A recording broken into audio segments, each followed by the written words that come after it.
A growing crisis over a killer coronavirus as the SARS-like illness spreads again. First message is to Canadians is the risk still remains very low for Canadians in terms of acquiring this particular illness in Canada.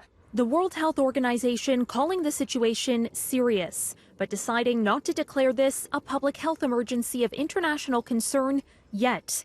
Health authorities saying, make no mistake, this is an emergency in China, but it has not yet become a global health emergency. It may yet become one.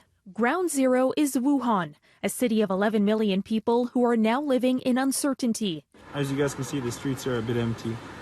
People are stocking up in certain things, Wuhan and two nearby cities have gone into lockdown as officials there try to contain the virus, which has killed more than a dozen people and infected close to 600. It's not a joke anymore. People are really stocking up. It's getting really, really serious. Researchers now suspect snakes could be the source of the outbreak.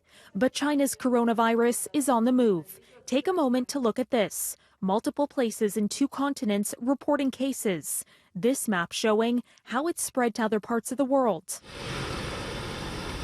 Though the real toll may be much higher. If it's very transmissible, even a case fatality rate of 1–2% is going to be a huge problem. But if it's less transmissible but more severe like SARS, then that's less of a problem and that can probably be controllable.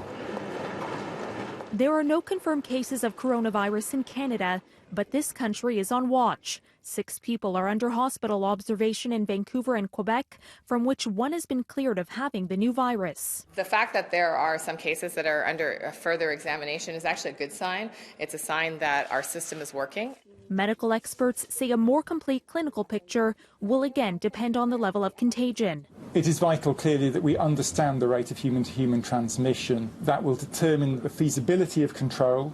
People flying into Canada are being urged to self-report if they're experiencing any flu-like symptoms. Signage will also be implemented at airports in Toronto, Vancouver, and Montreal to raise awareness of the virus to travelers. For City News, I'm Caryn Ceolin.